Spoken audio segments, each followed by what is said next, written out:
9,000 manufacturing jobs, or 9,000 manufacturing jobs in a month.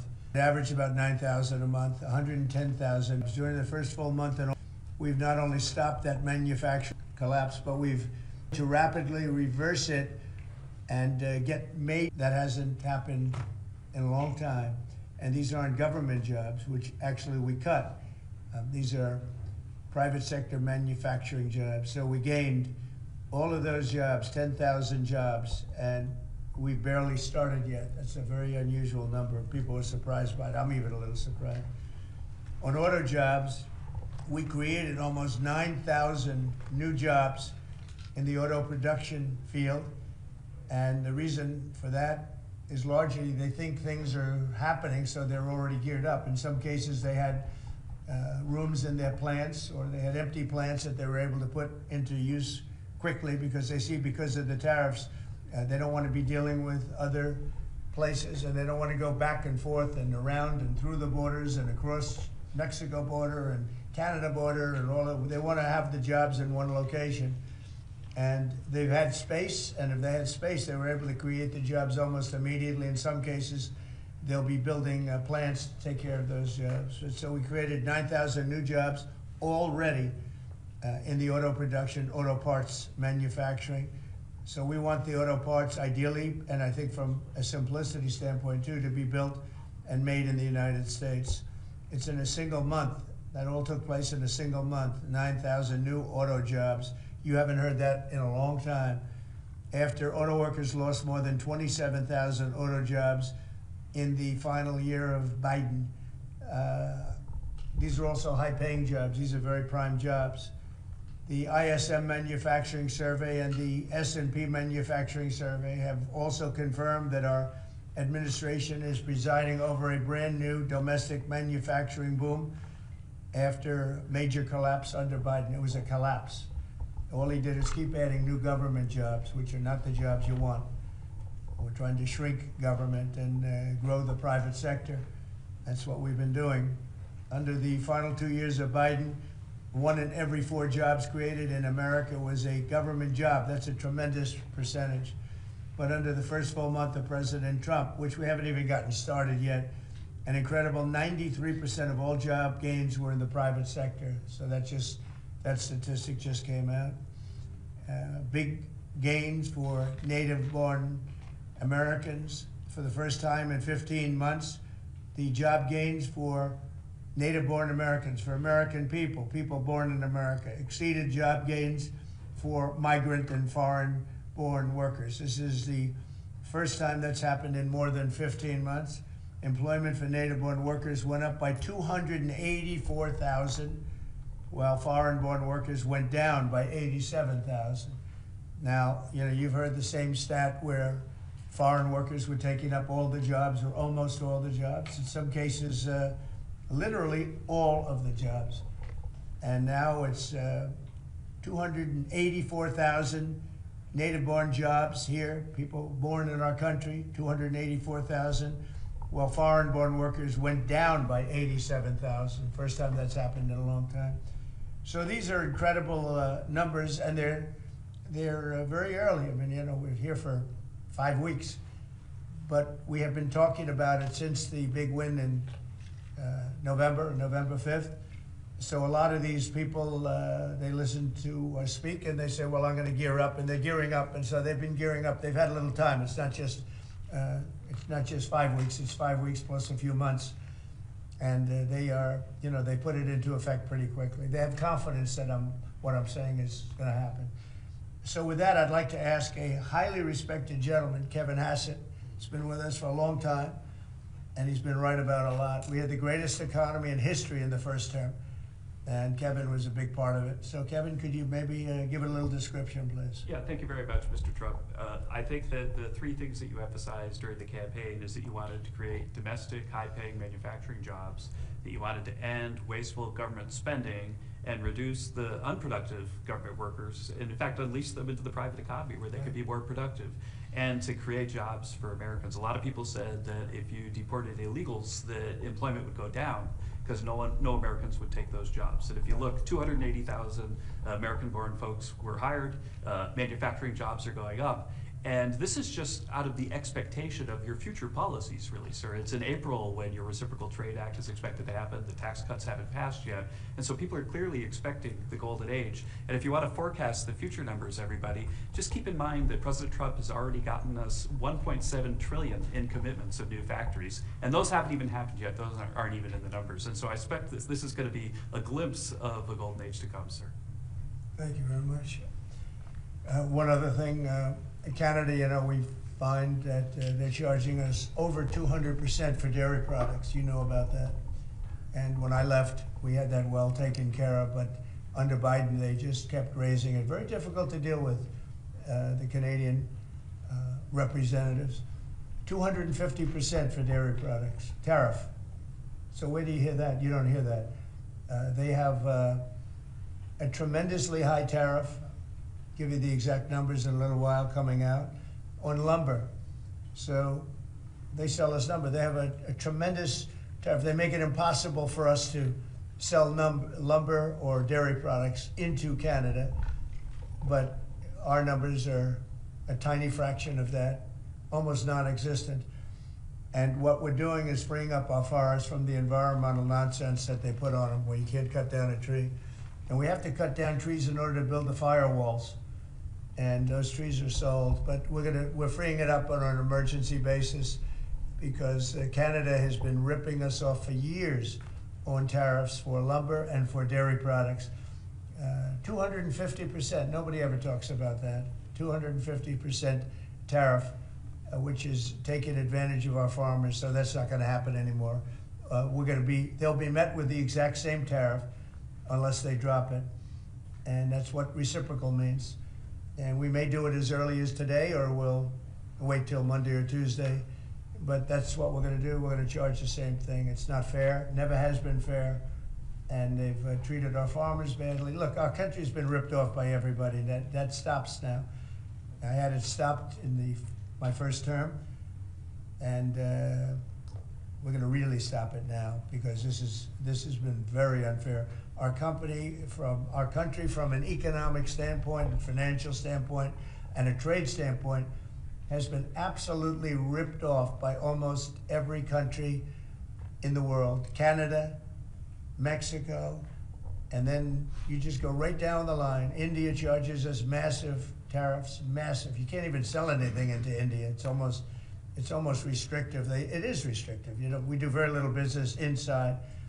They've agreed, by the way, they want to cut their tariffs way down now because somebody's finally exposing them for what they've done. And same thing with China, same thing with a lot of other countries. And the EU has been a terrible abuser of this country. I mean, the EU was formulated in order to take advantage of the United States, and they have taken it, but they're not taking advantage when I'm in charge. So sometimes you'll hear some negative things. It's always from outside countries. America will be very strong.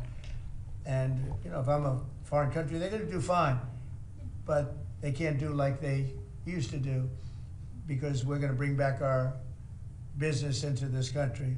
We need it from a job standpoint. We need it from even just a psychological standpoint. Think of it, 90,000 factories are gone since the beginning of NAFTA.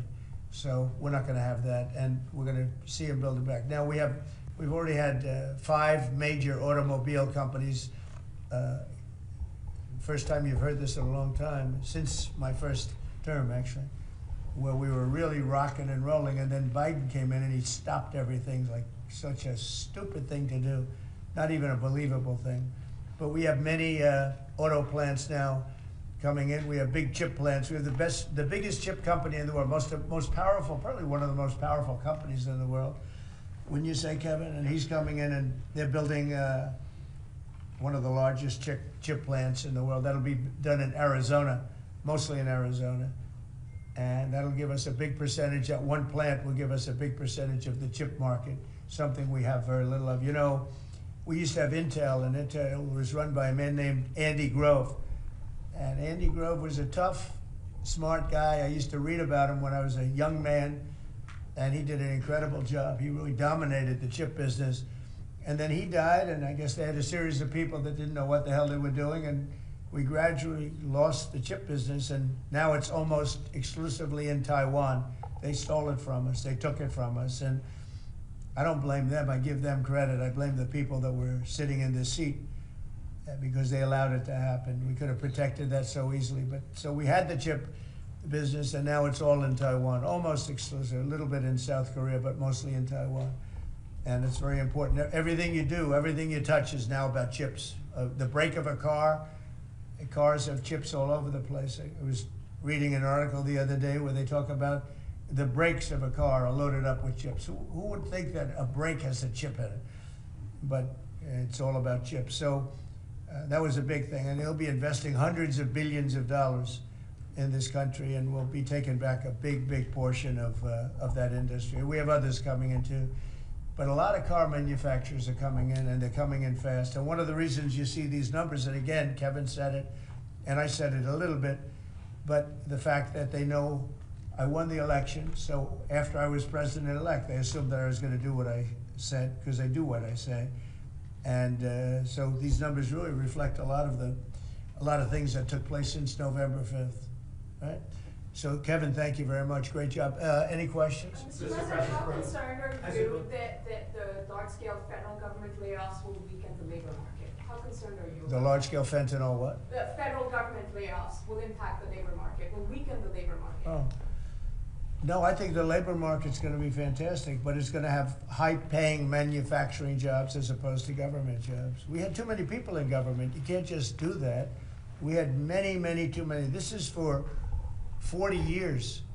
You know, this isn't just now. This built up and got worse and worse, and they just hire more and more people.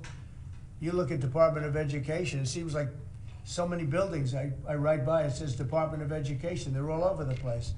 And we don't even want it. We want the education to be given by the states. It'll be much better. It'll move us to the top of the list from the bottom of the list, and actually save us money. But not, it's too important to even talk about them. It'll save us a lot of money, but we don't want that. We want education to be given. So you go to Iowa and Indiana and Idaho and all these places that are so well run.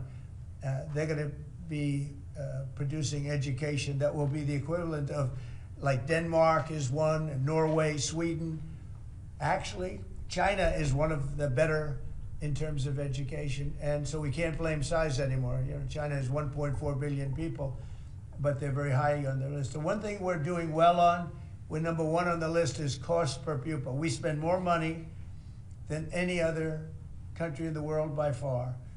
So I jokingly say the one thing we do well on is the cost. We spend more money, and yet we're toward the bottom of the list. Yeah. Mr. President, I want to ask you, the joint address, millions of Americans watched your joint address earlier this week where you warned that there could be a little disturbance that Americans could feel as a function of these taxes, these tariffs. How much disturbance are you willing to accept in the near term as a function of that? And to set expectations, how long should Americans expect things to cost a bit more? Well, so far, Peter, there hasn't been very much because these numbers are coming out. We're here for just a little over 4 weeks. And these are fantastic numbers. I was watching some of the reports this morning. They were surprised. There could be some disturbance, a little bit of disturbance. I solved a little bit of that because I have respect for our auto companies, and I gave them a little bit of a 1-month reprieve because it was unfair, although I'm sure they'll take advantage of it. I see they're driving a lot of cars into the U.S. to try and avoid the tariffs, and they're taking advantage of it a little bit. But they called me, they asked me, they said, could they have a little bit of help? And I decided, they're American companies, USMCA, and I let them have that. But this really kicks in, the reciprocals, kicks in on, let's see, I guess the 2nd. And I wanted it to be the 1st so badly, just didn't want to be on April Fool's Day.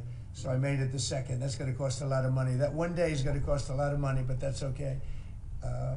But I don't see it. I don't see anything. I see good reports. I think we're going to have good numbers from the beginning. Now, globalists won't love this because this brings jobs back to America. So if they're coming back to America, maybe you'll lose some in other parts of the world.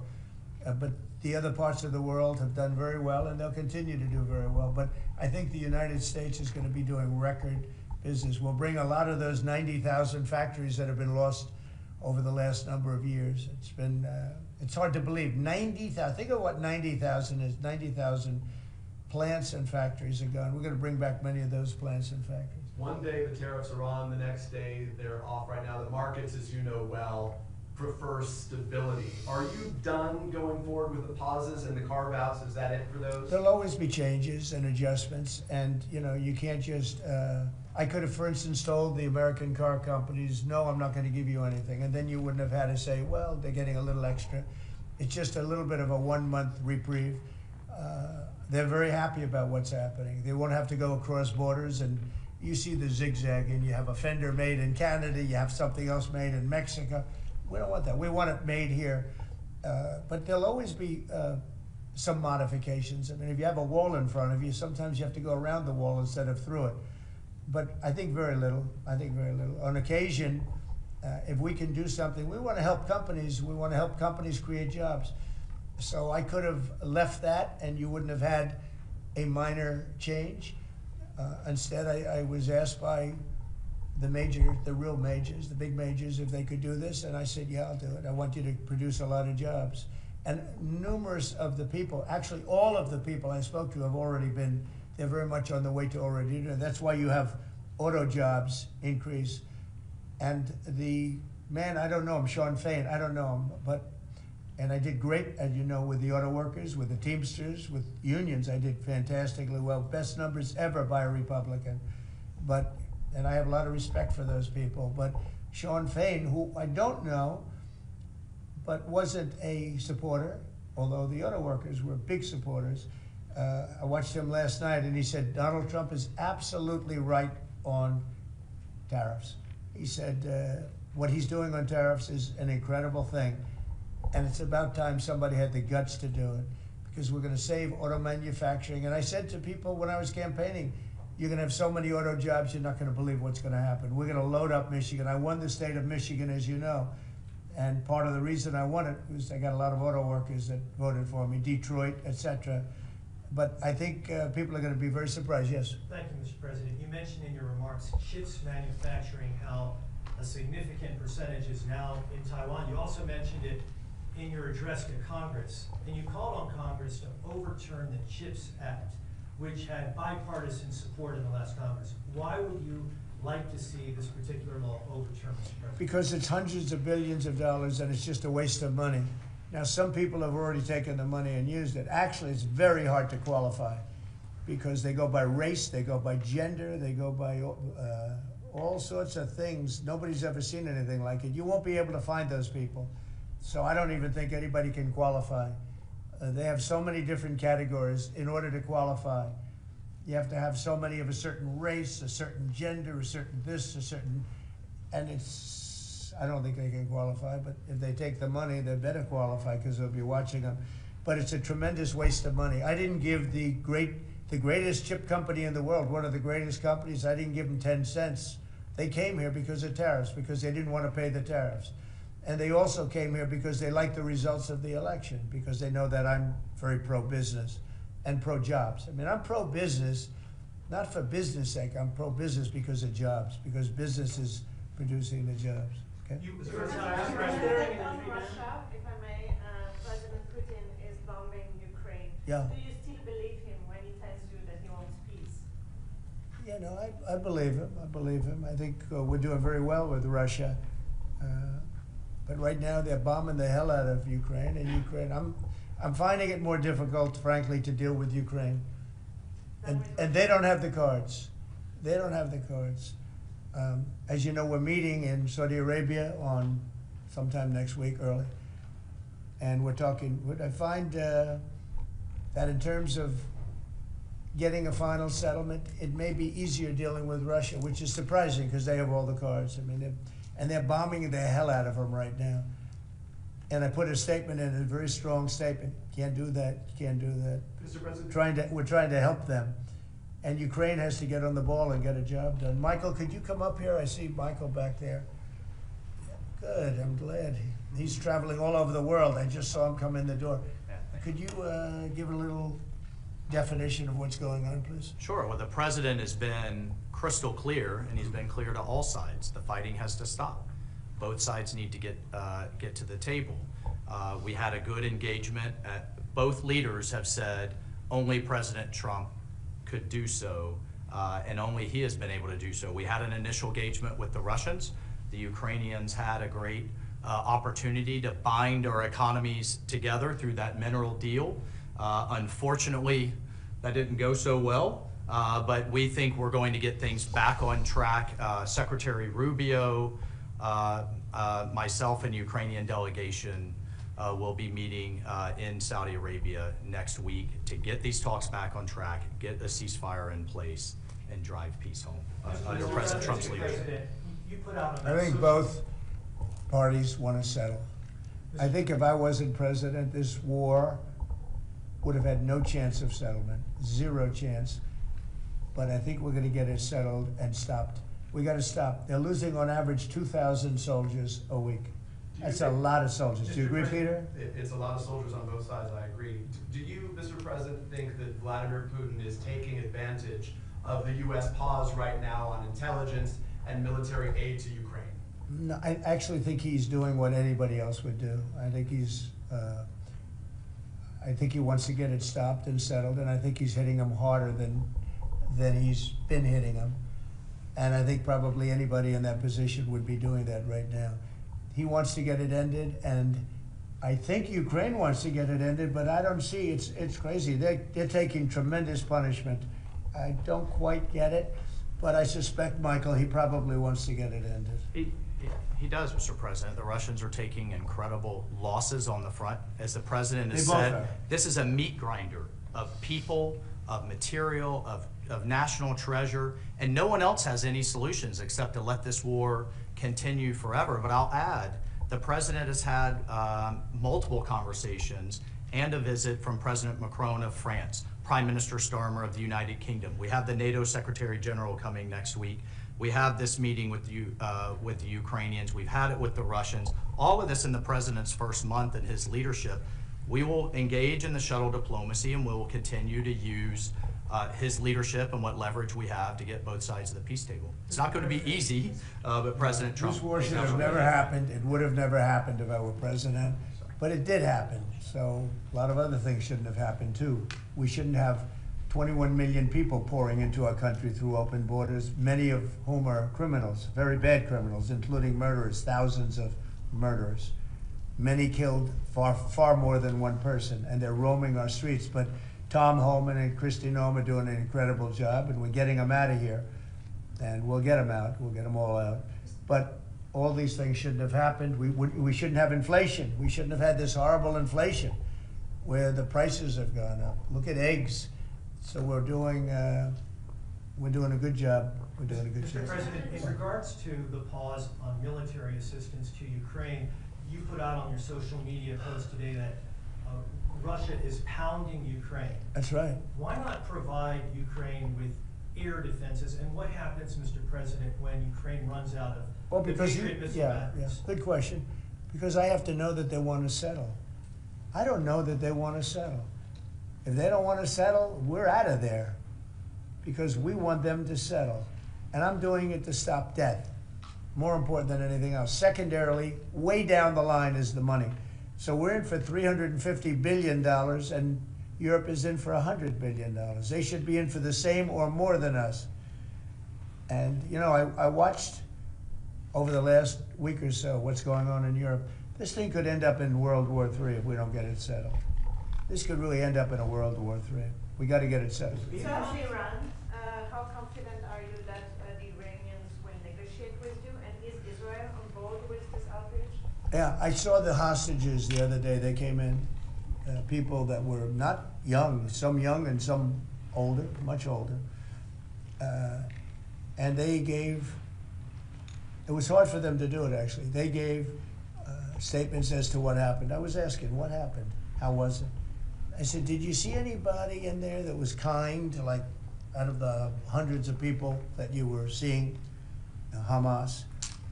Did some of them wink at you and say, don't worry, you're going to be okay, or give you a piece of bread, or no? I said, were there any people that were like kind? I was shocked. The answer was nobody. There was nobody. Just the opposite.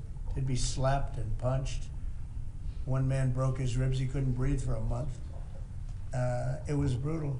I was so surprised. Could you think there'd be a couple of people that would be kind that would say, you're going to be okay, but they had none of that. It's pretty amazing. Brian? Thank you, President. He's a kind person. Well, according to the Although not to Zelensky he wasn't. Well, you know what, that's another. But to Trump he's been good. Yeah. Go ahead, Brian. Nice tie, by the way. Thank you. Thank you. I like yours too. Two questions. One on peace. Why don't you think any other European countries are offering a peace deal? It seems like no one's come to the table for peace except for you. Yeah. It's a very good question. Sometimes questions aren't answerable. They're in a very unusual position. They don't know how to end the war. I think I do know how to end the war. Despite the Russia hoax, I've always had a good relationship with Putin. And, you know, he wants to end the war. He wants to end it. And I think he's going to be more generous than he has to be. And that's pretty good. That means a lot of good things. Because frankly, you could have made a great deal if this war never started, you could have made a great deal. I don't know that anything would have had to be given up. This was not a war that was going to start, Brian. And it didn't start. For 4 years, somebody said, well, how do we know that? Well, for 4 years, it didn't start. I used to speak to Vladimir about it. I used to speak to him about it at length. It was the apple of his eye, but there was no way he was going in. And he knew, there were going to be consequences. But it did start. I mean, think of what happened. Inflation, you have the war with Ukraine and Russia, that wouldn't have happened. October 7th would have never happened. Israel, they had no money. Iran had no money. Iran was stone cold broke, and now they have a lot of money. And that's going to be the next thing you'll be talking about is Iran. What's going to happen with Iran? And there'll be some interesting days ahead. That's all I can tell you. We're down to final strokes with Iran. That's going to be an interesting time. And we'll see what happens. But we're down to the final moments. We're at final moments. Can't let them have a nuclear weapon. I think that I would have had a deal within 1 month after the rigged election of 2020. They were all set to make a deal. And then when I lost, they saw this person who's a stupid person, very stupid person. And they said, let's not make a deal. And they were right. He took the sanctions off. They became rich under Biden. They went from having no money to having $300 billion. All in a short period. It's oil. Oil builds up fast. It's a nice living if you have a nice oil well. And they do. They have a lot of nice oil wells, right? So anyway, it's going to be a big thing. It's an interesting time in the history of the world. But we have a situation with Iran that something's going to happen very soon. Very, very soon. You'll be talking about that pretty soon, I guess. And hopefully we can have a peace deal. I'm not speaking out of strength or weakness. I'm just saying I'd rather see a peace deal than the other. But the other will solve the problem. Mr. President, your allies are calling on you to pardon Derek Chauvin. Are you considering pardoning Derek Chauvin? No, I haven't even heard about it. No. Mr. President, on peace. I haven't heard that. In the first term, you may recall, I broke the news that you were nominated for the Nobel Peace Prize. And the reason for that was the work that you led on the Abraham Accords. I spoke yesterday with the member of parliament, the Norwegian parliament, that nominated you. And he said what the Nobel Committee is looking for from you, Mr. President, is security guarantees for Ukraine. Is that a possibility, Mr. President? So before I even think about that, I want to settle the war, get it finished. Because if I'm not here, nobody's going to settle it. And President Macron has said that, and everybody said that, the prime ministers and presidents. We're pushing very hard. That's all I'm thinking about now. As far as the question about security later, that's the easy part. The hard part is getting it settled. We got to get them. We're losing 2,000 human beings every week. More than that, actually. 2,000 nice, young, although they're getting older because they're drafting much older now. In the case of one country, much older, because a lot of the young people have been killed. It's very sad, and I'd like to see if I could stop that. And I'd like to also see if we could stop making these massive payments from the United States. I mean, Biden gave away money like it was water, with no anything, got nothing for it. Europe did it in the form of a loan. They get their money back, we don't. So that's how we came up with the rare earth deal. But we started, behind the 8 ball. He could have gone to Europe. He could have said, "Come on, you got to put up money with us. You got to put up money with us." But he never did that. They just kept handing money out because he was grossly incompetent. All right, thank you very much, everybody. Thank you. Thank you very much. Thank you.